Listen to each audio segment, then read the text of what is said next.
Hello friends, welcome back. हम अपनी videos में अभी यूटिलिटी टॉपिक डिस्कस कर रहे हैं, राइट। हमने यूटिलिटी टॉपिक स्टार्ट किया हुआ है। हमने क्या देखा कि यूटिलिटी टू टाइप्स की होती है। कार्डिनल यूटिलिटी होती है एंड ऑर्डिनल यूटिलिटी होती है। कार्डिनल के हमने टू लॉ स्टडी किए थे, law of diminishing marginal utility and law of utility analysis. वो दोनों हमने अपनी कल की वीडियो में कवर किए। आज हम पढ़ेंगे ordinal utility which can't be quantified in numbers, which can't be quantifiable. So ordinal utility के अंडर क्या आता है? Indifference curve. इन उसको हम कैसे मेजर कर सकते हैं? इंडिफरेंस कर्व की हेल्प से। हम आज ऑर्डिनल यूटिलिटी के लॉ को डिस्कस करेंगे which is known as indifference curve. Let's start. Indifference curve क्या होता है? Indifference curve analysis is a new geometrical way to analyze consumers behavior. कहते हैं इंडिफरेंस कर्व क्या है? एक न्यू ज्योमेट्रिकल वे है कि हम कंज्यूमर के बिहेवियर को एनालाइज कर सकें। This approach was propounded by Hicks and Allen. ये अप्रोच किसने दी है? हिक्स एंड एलन ने दी है। जो law of diminishing marginal utility and law of utility analysis वो किसने दिए थे? वो डॉक्टर एल्फ्रेड मार्शल ने दिए थे। Measures utility ordinally. Ordinally means not quantifiable. Ordinal utility को हम कैसे मेजर करते हैं? in the form of preferences and rankings, जिनको हम रैंकिंग की हेल्प से देखते हैं कि कंज्यूमर की जो बिहेवियर है उसको एनालाइज करते हैं विद द हेल्प ऑफ उसके प्रेफरेंसेस की। वो रैंकिंग देता है अपनी प्रेफरेंसेस को कि कैसे कि कौन सी चीज़ मैंने पहले, कौन सी चीज़ मैंने फर्स्ट में देखनी है, कौन सी सेकंड में, कौन सी थर्ड पे कंज्यूम करनी है, right. It explains consumer behavior in terms of its preferences and rankings for different combinations of two goods X and Y. कि हम कंज्यूमर के बिहेवियर को उसकी प्रेफरेंसेस और रैंकिंग से देखते हैं कि वो डिफरेंट कॉम्बिनेशंस अपने एक्स एंड वाई गुड्स के लिए कैसे कैसे चूज करता है। An indifference curve is drawn from the indifferent schedule of the consumer. कहते हैं जो इंडिफरेंस कर्व होती है वो हम कहाँ से ड्रॉन करते हैं? फ्रॉम द इंडिफरेंट स्केड्यूल जो कि कंज्यूमर का होता है, राइट।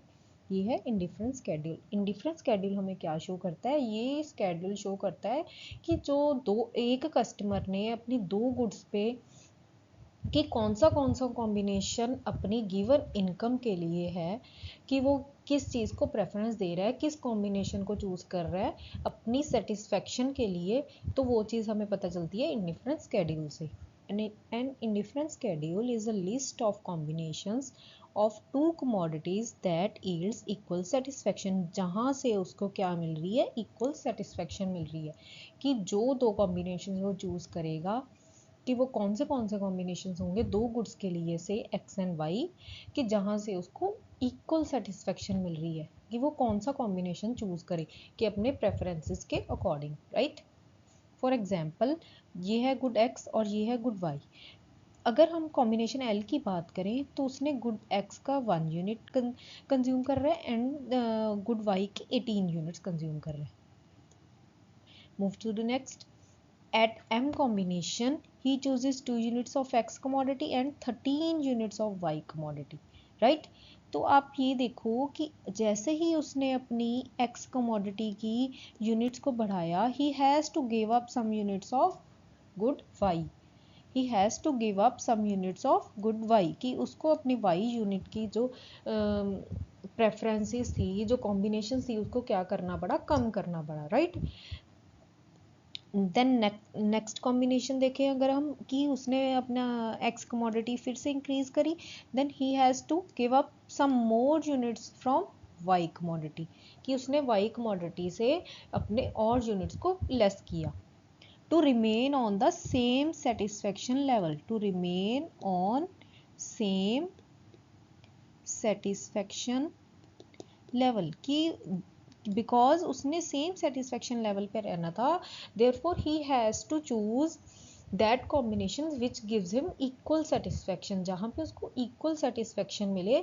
तो इसलिए उसको क्या करना पड़ा? अगर वो एक गुड को की क्वांटिटी को इंक्रीज करेगा, then he has to give up some units of other commodity, तो उसको दूसरी कमोडिटी के जो यूनिट्स होंगे उसको कम करना ही पड़ेगा, right.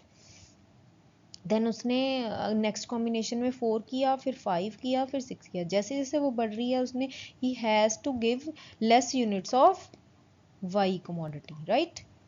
This is an indifferent schedule which shows different combinations of two commodity. Then आ जाते हैं indifference curve. Indifference curve is a diagrammatic representation of indifference schedule कि जो उसने इंडिफरेंस स्केड्यूल में हमने उसके कॉम्बिनेशंस देखे थे वो हम अभी डायग्रामेटिकली रिप्रेजेंट करेंगे in the form of indifference curve. I1 is an indifference curve. I1 is an indifference curve. It is a line that shows all possible combinations of two goods between which a person is indifferent. कि ये line क्या करती है, सारे possible combination show करती है जहाँ पे जो पर्सन क्या है, इंडिफरेंट है कि मैंने यही वाले कॉम्बिनेशंस लेने हैं, कि मैं इससे चेंज नहीं करूँगा अपने प्रेफरेंसेस को, राइट कि उसने अपनी प्रेफरेंसेस को एक स्केड्यूल की फॉर्म में शो कर दिया कि अभी मैंने ये वाले कॉम्बिनेशंस चूज़ किए हैं. I am not willing to give this मतलब मैं अब इन कॉम्बिनेशंस को नहीं मतलब चेंज नहीं करूँगा. I am not willing to change my combinations, right. Then ये क्या हो जाता है, इंडिफरेंस स्केड्यूल. और ये है उसके डिफरेंट कमोडिटीज.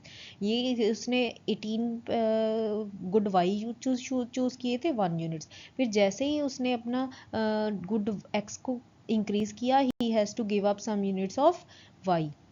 सेम वही with the same combination L. तो ऐसे ही चलता रहा. ये है indifference curve which shows different combinations, right. Then आ जाता है इंडिफरेंस मैप. अभी इंडिफरेंस मैप क्या होता है? And indifference map is a group of indifference curves each of which represents a given level of satisfaction. वहाँ पे हमने इंडिफरेंस कर्व में क्या देखा था कि एक हमने कर्व बनाई थी कि जहाँ पे हम एक जो कस्टमर था, कंज्यूमर था, उसकी डिफरेंट कॉम्बिनेशंस को हमने स्टडी किया था. इंडिफरेंस मैप क्या होता है? इंडिफरेंस मैप होता है group of indifference curve which shows different level of satisfaction कि कंज्यूमर को जब डिफरेंट कमोडिटी से डिफरेंट लेवल ऑफ सेटिस्फेक्शन मिल रही हो तो उसका ग्रुप को क्या बोलते हैं हमें? Indifference map, right. If an indifference curve shifts to the right, जब कोई इंडिफरेंस कर्व राइट की तरफ शिफ्ट कर रही है, which means that this the upper curve shows greatest level of satisfaction. Greatest level of satisfaction, जो सबसे ऊपर वाली कर्व होएगी वो क्या शो करेगी कि जहाँ पे उसको सबसे ज़्यादा सेटिस्फेक्शन मिल रही होगी. The level of satisfaction goes on increasing, right. तो ये I1, this is I2, this is I3. then I3 curve is represents greatest level of satisfaction. जो यहाँ पे कंज्यूमर होएगा उसको क्या होएगी? सबसे ज़्यादा सेटिस्फेक्शन अचीव होएगी, राइट. नाउ एजम्पशंस क्या हैं इंडिफरेंस कर्व के? Consumer acts rationally so as to maximise satisfaction.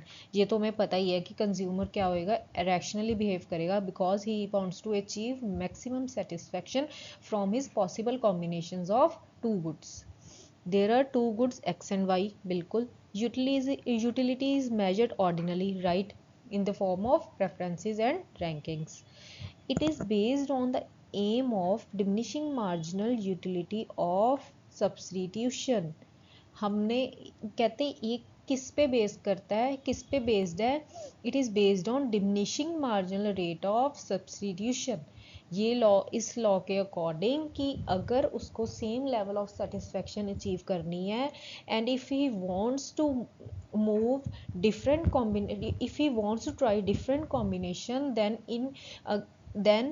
in order to gain one in order to gain more x good, he has to give up some units of y commodity. कि अगर वो x commodity के goods को increase करना चाहता है then he has to give up some units of other good, कि दूसरी गुड्स के उसको यूनिट्स को क्या करना पड़ेगा? छोड़ना पड़ेगा. The consumer is consistent in his choice, that is कहते जो कंज्यूमर होएगा वो अपनी चॉइस पे कंसिस्टेंट रहेगा। If in one time he chooses bundle A over B, he will not choose B over A in another time if both bundles are available to him। कहते अगर एक टाइम पे consumer ने ए bundle को choose किया है over B bundle, then next time he can't choose B bundle over A, right? If he says A is greater than B, then in next time he can't say B is greater than A, right? कि he should be consistent to his choice, कि उसको अपनी choice पे consistent रहना ही पड़ेगा, right? Consumers' choices are characterized by transitivity. It means that if a consumer prefers A to B and B to C, he must prefer A to C। कहते transitivity का मतलब होता है कि ट्रांसफर होना A to B, B to C, then C to A, right? कि consumer must choose ट्रांसिटिविटी, कि transfer करना पड़ेगा, कि अगर वो ए से बी पे जा रहा है तो बी से सी पे जा रहा है, तो then he must be transfer is preferences to C to A, कि वो सी से ए तक भी ट्रांसफ़र कर सकता है, राइट? नेक्स्ट देन आ जाता है हमारा marginal rate of substitution. Marginal rate of substitution क्या होता है? कहते हैं ये वो एक्सचेंज रेट बताता है हमें बिटवीन टू कमोडिटीज से एक्स एंड वाई, कि अगर हमें एक्स यूनिट की एक कमोडिटी क्वांटिटी को इंक्रीज करना है, then the consumer has to give up forgo some units of commodity Y to remain on the same satisfaction level, कि अगर वो सेम सेटिस्फेक्शन लेवल पे रहना चाहता है, then he has to forgo some units of other commodity in order to increase the quantity of good X, right? The marginal rate of substitution is the rate of exchange between some units of good x and y which are equally preferred, जो कि वो equally prefer कर रहा है। The marginal rate of substitution of x for y is the amount of y, कहते हैं अगर हम marginal rate of substitution check करें of x for y, कि अगर हमें x commodity चाहिए by forgo y product, y unit, whatever you can say, that will be given up for obtaining each additional unit of y x कि x के की quantity को increase करने के लिए हमें कितने यूनिट ऑफ y जो है छोड़ना पड़ेगा। This is marginal rate of substitution of x for y। देखो अगर m यूनिट की बात करें, to increase one more unit of x commodity he has to give up 5 units of y commodity, then the ratio will become marginal rate of substitution of x for y is 5:1, कि 5 units छोड़ के उसने एक unit को बढ़ाया, right? एक unit को बढ़ाने के लिए he has to forgo 5 units of y। in next combination if he wants to add one more unit of x commodity, he has to give up 4 units of y commodity, then the marginal rate of substitution of x for y is 4:1, कि एक unit को बढ़ाने के लिए he has to forgo 4 units of y। In the same way, in combination O, the marginal rate of substitution is 3:1 because he has to forgo 3 units of y। In this combination, P combination, he has to forgo 2 units. Same with Q, he has to forgo 1 unit. Then marginal rate of substitution for Q combination is 1. For increasing 1 unit, he has to forgo 1 unit of y. This is known as marginal rate of substitution.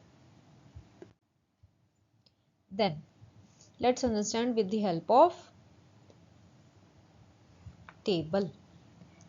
The rate of to have the combination M and yet to be at the same level of satisfaction, the consumer is prepared to forego 5 units of Y for obtaining an extra unit of X. कि उसको एक unit बनाने के लिए he has to forego 5 units of Y. Therefore the marginal rate of substitution will be 5:1, right? With the same way हमने ये कर ही लिया पीछे. In figure 8.4 above, at point M on the indifference curve I1, the consumer is willing to give up 5 units of Y to get an additional unit of X. ये रही उसकी figure कि कहते अगर उसने सेम उस पे रहना है तो ही है, पहला उसका कॉम्बिनेशन था 1 unit of X and 18 units of Y, but if he has to increase 1 unit of X, he has to forego how much? 5 units of Y, right? Then he has to forego 4 units of Y, right? तो ये था, ये क्या show कर रहा है? Marginal rate of substitution of X for Y.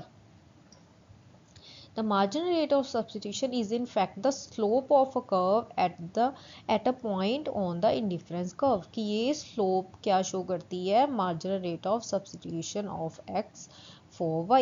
Thus marginal rate of substitution for X and Y is change in Y commodity divided by change in X on any point on the indifference curve. किसी भी point पे on the indifference curve.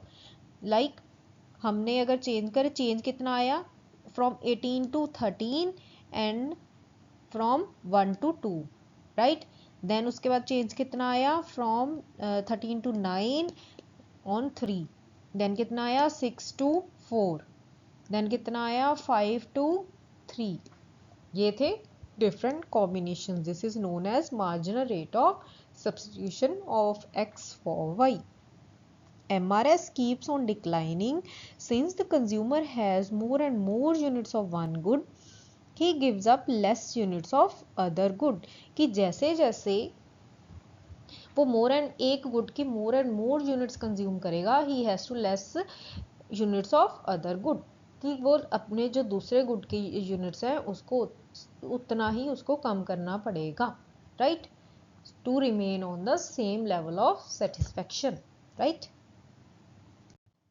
I hope you clear all the points. Then आ जाता है हमारा properties of indifference curve. अब इसकी हम स्टडी करेंगे कि क्या क्या इसकी प्रॉपर्टीज होती हैं. आई होप कि आप लोगों को मार्जिनल रेट ऑफ सब्स्टिट्यूशन अच्छे से क्लियर हो गया होगा. If you have any doubt you please do let me in the comment section. Okay, now properties of indifference curve. An indifference curve has a negative slope. कहते जो indifference curve है होती है उसकी हमेशा जो कर्व होती है वो क्या होती है? नेगेटिव होती है.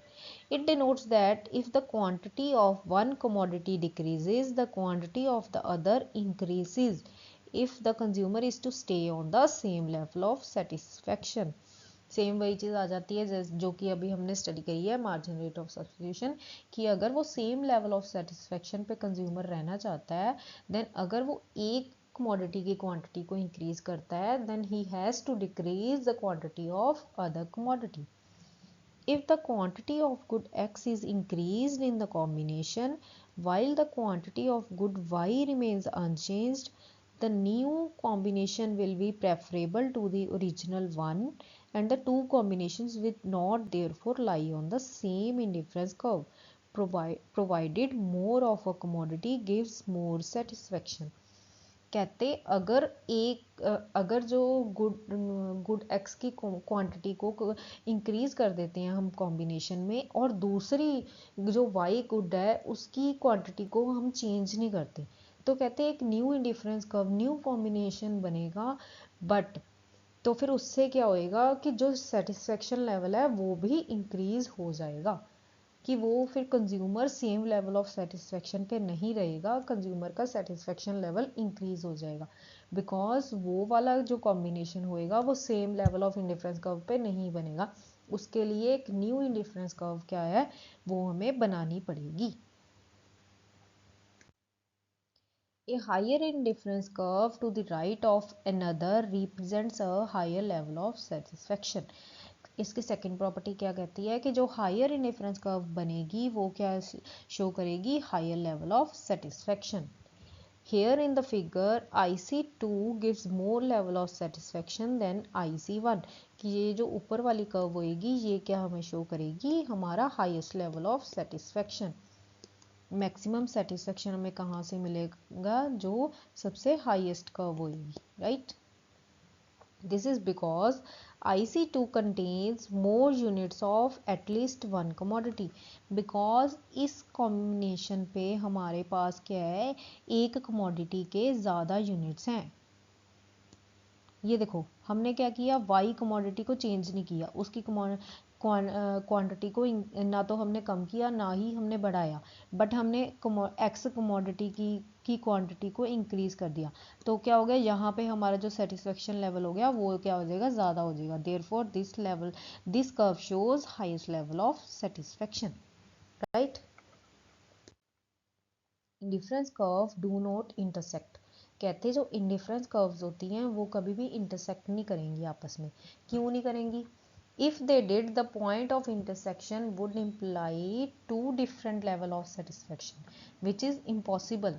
कहते अगर वो ऐसा करती हैं, अगर if they intersect, then they imply same level of different level of satisfaction, which is impossible. Suppose two ICs intersect at point A, then A is equals to C. जो A होएगा वो C के equal हो जाएगा, lie on the same. कहते A की curve पे आ रहा है, A is equals to also B, जो कि सेम कर्व पे आ रहा है. Then B is equals to C, but this can't be impossible. Transitivity assumption के बेसिस पे तो फिर हम B भी, अगर if A is equals to C, A is equals to B, then C is equals to also B, but this is not possible. But it is impossible because point C gives higher level of satisfaction than point B. Because जो ये IC curve है, C point है, वो क्या है, highest level of satisfaction show कर रहा है than point B से.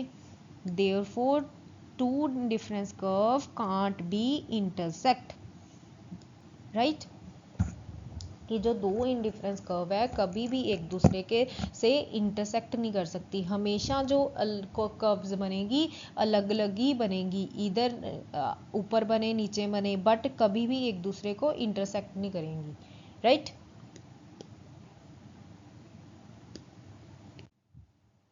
Then fourth point, indifference curves are convex to the point of origin.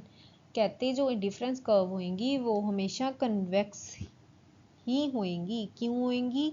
Due to the diminishing marginal rate of substitution of commodities.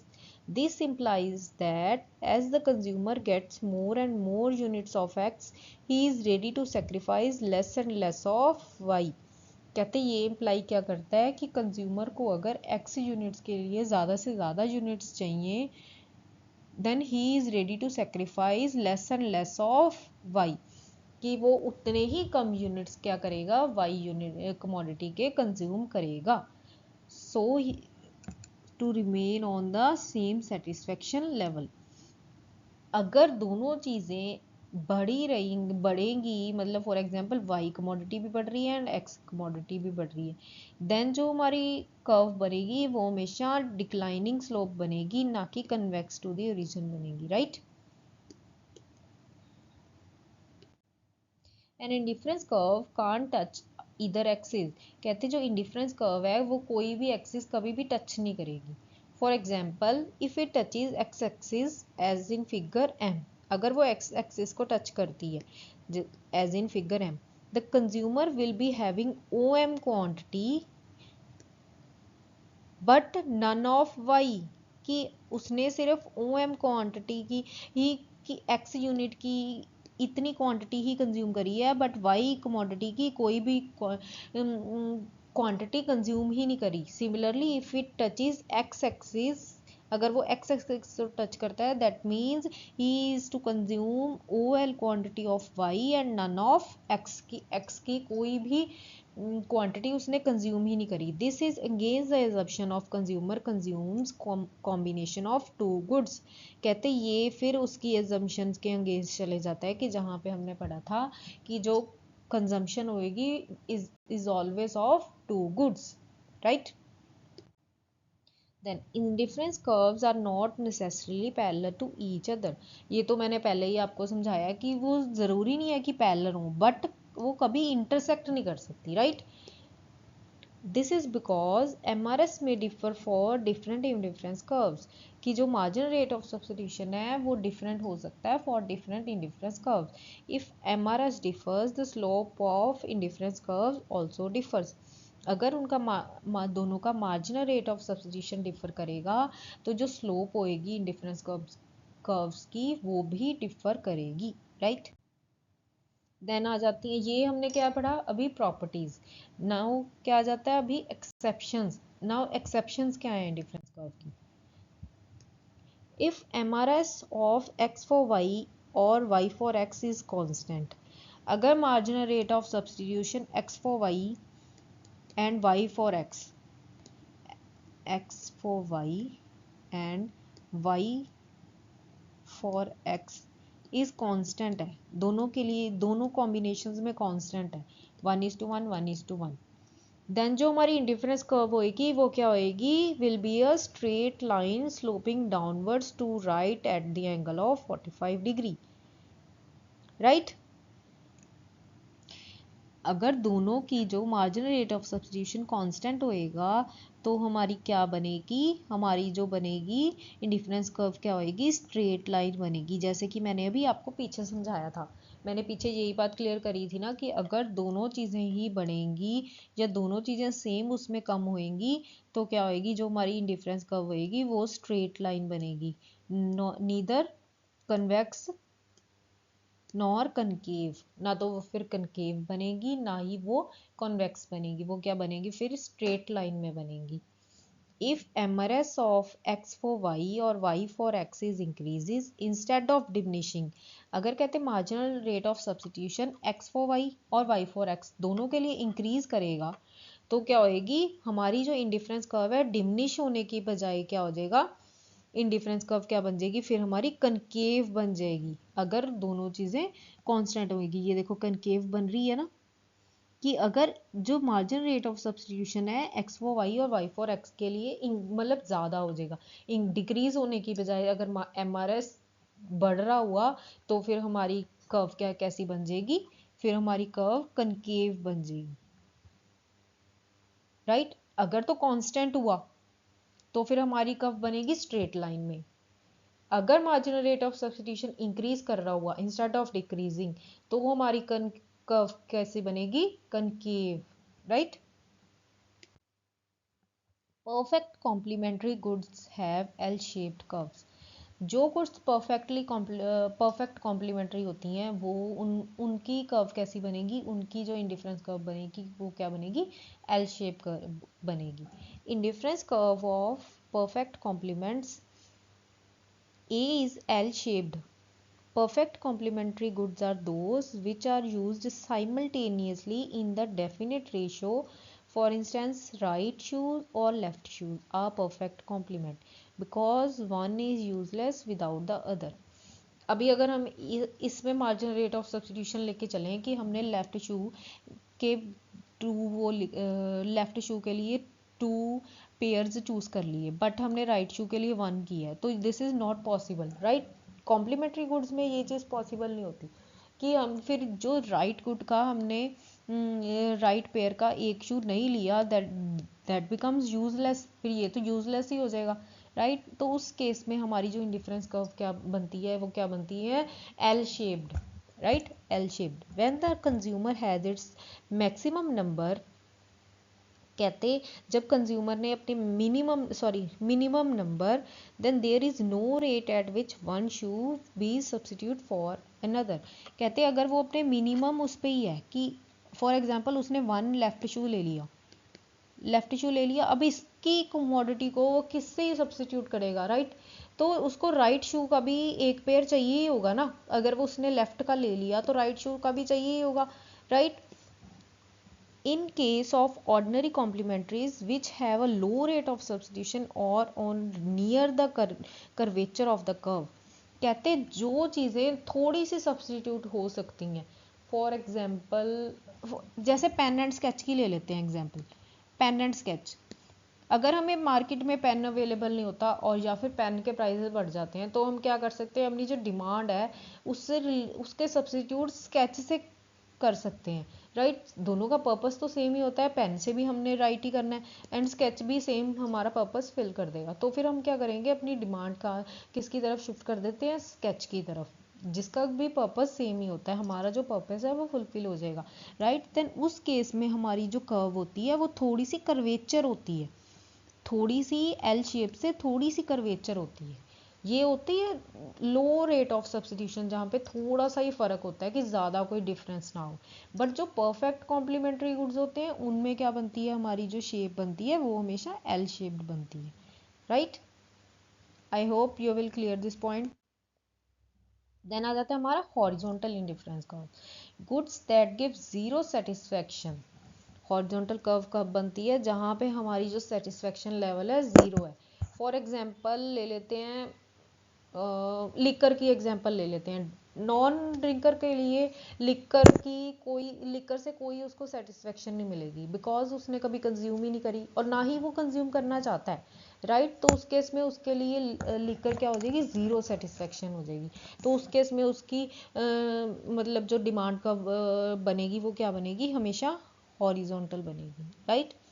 अभी हम पढ़ लेते हैं, when any product yields zero satisfaction then the consumer will not want to sacrifice even the last quantity of the other product to get a single unit of that product. कहते अगर एक product से consumer को zero level of satisfaction मिल रही है, then उस case में कंज्यूमर क्या करेगा, अपने जो दूसरे प्रोडक्ट का एक भी यूनिट सेक्रीफाइस नहीं करना चाहेगा, ताकि वो जो कमोडिटी से जिसको उसको सेटिस्फेक्शन नहीं मिल रही कि उसका यूनिट उसको उसने परचेज करना है, right. For instance, indifference curve of cigarettes for non-smoker as shown in figure will be a straight line. Indifference curve of that product which yields zero satisfaction will be parallel to OX axis. कि जो indifference curve जहाँ से उसको zero level of satisfaction मिल रही होगी वो क्या बनेगी, हमेशा OX के पैरेलल बनेगी। देन आ जाता है हमारा U shaped indifference curve. U shape indifference curve कब बनती है, that give negative utility. If the consumption of any product will result in negative utility after a certain limit, then its indifference curve as shown in figure will be U-shape. कहते अगर हमें किसी point of time के बाद किसी commodity से negative utility मतलब customer को मिलने लग जाती है, तो उस केस में उसकी जो कर्व बनती है वो किस शेप में बनती है, दैट इज यू शेप्ड में। For instance, at point Q, the consumer gets the quantity of goods which are needed. After point Q, slope of indifference curve becomes positive. कहते एक फॉर एग्जाम्पल इन्होंने वैसे just मतलब बोला है कि एक टाइम पे कहते कंज्यूमर की इस टाइम पे नेगेटिव यूटिलिटी है। हम इसकी एग्जांपल लेते हैं, जैसे हम सोचते हैं कि नवरात्रे में क्या हो जाता है, जब नवरात्रास आते हैं तब क्या होता है कि कुछ लोग अनियन नहीं कंज्यूम करते, तो उस केस में उनके लिए उस टाइम पे अनियन से क्या कौन सी यूटिलिटी रिसीव होती है, नेगेटिव। बट जैसे ही नवरात्रास खत्म होते हैं, राइट, तो फिर क्या हो जाती है, यही अनियन हमें क्या कौन सी यूटिलिटी प्रोवाइड करते हैं, पॉजिटिव। तो जब उनके लिए नेगेटिव यूटिलिटी प्रोवाइड कर रहे हैं तो उस केस में उनकी जो कर्व बनेगी डिफरेंस कर्व वो क्या हो जाएगी, यू शेप्ड हो जाएगी। बट जैसे ही उनकी उस after a certain period of time उनकी यूटिलिटी चेंज हुई, वो जब नेगेटिव यूटिलिटी से उनको वहाँ से पॉजिटिव यूटिलिटी मिलने लगी, तो उनकी कर्व क्या हो जाएगी, देन क्या हो जाएगी, concave to the origin, right, sorry convex to the origin, sorry convex not concave, really sorry. Then आ जाता है हमारा बजट लाइन। बजट लाइन क्या होता है, budget line is a line which shows all the combination of two goods that a consumer can afford with the given income and prices of the commodities. कहते हैं budget line क्या show करता है, सारे possible combination show करता है जो कि एक कंज्यूमर अफोर्ड कर सकता है with the given income and prices of the commodities. इसको हम अदर नेम्स से भी जानते हैं, for example it is also known as price line, consumption possibility line and line of attainable combination. इनको क्या क्या बोल सकते हैं हम, प्राइस लाइन भी बोल सकते हैं, कंजम्पशन पॉसिबिलिटी लाइन भी बोल सकते हैं and line of attainable combinations, right. For example suppose a consumer has an income of rupees 50 and it will be used to buy commodities x and y, कि उसकी इनकम कितनी है ₹50 and he can use it to buy commodity x and commodity y. To derive maximum utility from the said income, only the following options are available. देखो अभी good x ₹10 each, good y ₹5 each. If he wants to take neither units of x good, ठीक है, तो उसके पास combination क्या होएगा कि वो 10 यूनिट्स y कमोडिटी के परचेज करेगा, right, with the given income. At combination B, if he chooses 1 unit of x, he has to give up 2 units of y. With more units of x, he has to give up 2 units of y. Same वही marginal rate of substitution की budget line, ये क्या हो रहा है, उसके different possible combinations हैं कि वो अपनी गिवन इनकम से कौन से कॉम्बिनेशंस परचेज कर सकता है, right. The required budget line is obtained by plotting the above budget against the following graph. ये ग्राफ क्या शो कर रहा है, this is budget line and ये क्या है, उसके डिफरेंट पॉसिबल कॉम्बिनेशंस हैं कि जब हमने उसने एक्स कमोडिटी का कुछ भी नहीं कंज्यूम करा, उसने 10 units of Y commodity purchase की. जैसे ही उसने 1 यूनिट एक्स कमोडिटी का परचेज किया, he has to shift to the other level. तो ये क्या शो कर रहा है, उसके different possible combinations with the given income and prices of the commodities, कि जब प्राइस भी सेट था, गिवन था और इनकम भी हमारे पास कि हमने इतनी ही इनकम अपनी स्पेंड करनी थी, तो फिर ये क्या हो गए, उसके डिफरेंट पॉसिबल कॉम्बिनेशंस हो गए.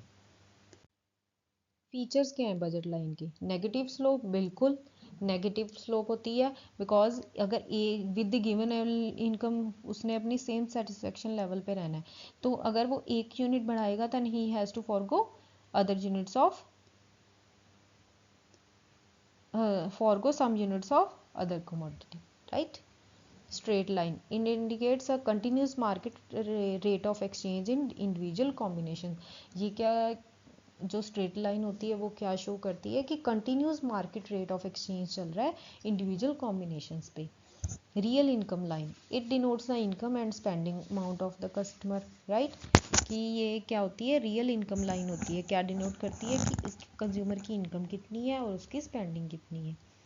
Tangent to indifference curve, tangent, it is the point when the indifference curve meets the budget line. This point is known as consumer equilibrium. कहते हैं ये टेंजेंट टू इंडिफरेंस कर्व का मतलब होता है, ये वो पॉइंट होता है जहाँ पे कंज्यूमर की इंडिफरेंस कर्व बजट लाइन से आके मीट करती है, that is known as consumer equilibrium point, कि ये उसके बेस्ट पॉसिबल कॉम्बिनेशंस हैं which he can achieve at with there where he can achieve maximum level of satisfaction, जहाँ पे उसको मैक्सिमम सेटिस्फेक्शन अचीव होगी, right. Consumer equilibrium, consumer's equilibrium क्या होता है, consumer is in equilibrium when he maximizes his utility with his given income and the market prices, कि जहाँ पे अपनी यूटिलिटी को वो मैक्सिमाइज कर सकता है with the given possible combinations in his given income and prices of the commodities. Two conditions must be fulfilled. Marginal rate of substitution for x and y is equals to marginal rate of substitution x and y divided by marginal rate of y is equals to price x and price y. It means marginal rate should be equal to the ratio of commodity prices. कहते हैं जो marginal rate of substitution है वो क्या होना चाहिए, prizes of the commodity से equal होना चाहिए. This is a necessary but not sufficient condition of equilibrium. कहते हैं ये ज़रूरी है बट सफिशिएंट कंडीशंस नहीं है। इसके अलावा एक और कंडीशन है, the indifference curve be convex to the origin.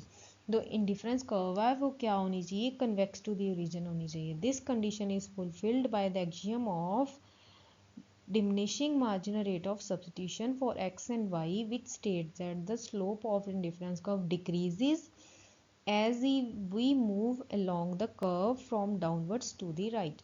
कहते इसका मतलब ये है कि जो स्लोप है इंडिफरेंस कर्व का वो डिक्रीज होना चाहिए जैसे ही हम डाउनवर्ड राइट साइड से डाउनवर्ड की तरफ जाएंगे, राइट। जो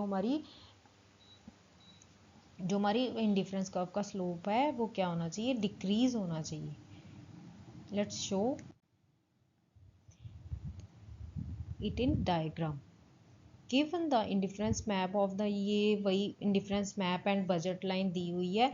इससे हमें क्या पता चल रहा है, ये जो पॉइंट है यहाँ पे जो कंज्यूमर का है क्या है, इक्विलिब्रियम पॉइंट है जहाँ पे उसको मैक्सिमम सेटिस्फेक्शन लेवल अचीव हो रहा है। ये क्या है, हमारी बजट लाइन है, राइट। ये क्या है, उसका बेस्ट पॉसिबल कॉम्बिनेशन है, राइट। ये वाली इंडिफरेंस कर्व क्या शो कर रही है, ये highest level of satisfaction show कर रही है। बट कंज्यूमर का इक्विलिब्रियम पॉइंट कौन सा हुआ, जहां पे जो हमारी बजट लाइन है वो टेंजेंट कर रही है कहाँ, किससे, इंडिफरेंस कर्व से, right. at the point of tangency the slope of the budget line and margin rate of substitution are equal। The first order condition is fulfilled by the point of tangency of the two relevant curves। जो हमारी first condition थी वो क्या थी कि marginal rate of substitution जो है वो इक्वल होना चाहिए, किसके इक्वल होना चाहिए, प्राइजेज ऑफ द कमोडिटीज से। तो ये जो हमारी पहली कंडीशन है ये तो यहीं पे फुलफिल होगी बिकॉज जो हमारी इंडिफरेंस कर्व है वो क्या कर रही है, tangent to the budget line. The second order condition is implied by the convex shape of the indifference curve। जो हमारी second condition है वो किससे फुलफिल हो रही है कि जो हमारी इंडिफरेंस कर्व की शेप है वो क्या है, कन्वेक्स है, राइट। हमारी यही टू कंडीशन थी ना कंज्यूमर इक्विलिब्रियम के लिए कि एक तो क्या होना चाहिए था, marginal rate of substitution equal होना चाहिए था with the prices of the commodities, right. And जो हमारी सेकंड कंडीशन थी वो क्या थी कि जो हमारी इंडिफरेंस कर्व की शेप है वो क्या होनी चाहिए, कॉन्वेक्स होनी चाहिए, राइट। जो हमारी दोनों कंडीशंस हैं फुलफिल होगी then consumer will be in equilibrium point, right. So ये था हमारी आज का topic. I hope you like the video. Please do like, subscribe and share my channel. अगर आप चाहते हैं कि मैं ऐसे ही अच्छे अच्छे कंटेंट्स और वीडियोस आपके लिए लेके आऊँ कि जिससे आपके मतलब सारे कॉन्सेप्ट्स क्लियर हो जाएं, तो फिर प्लीज़ मेरे चैनल को लाइक करें एंड सब्सक्राइब करें एंड ज़्यादा से ज़्यादा शेयर करें। So thank you.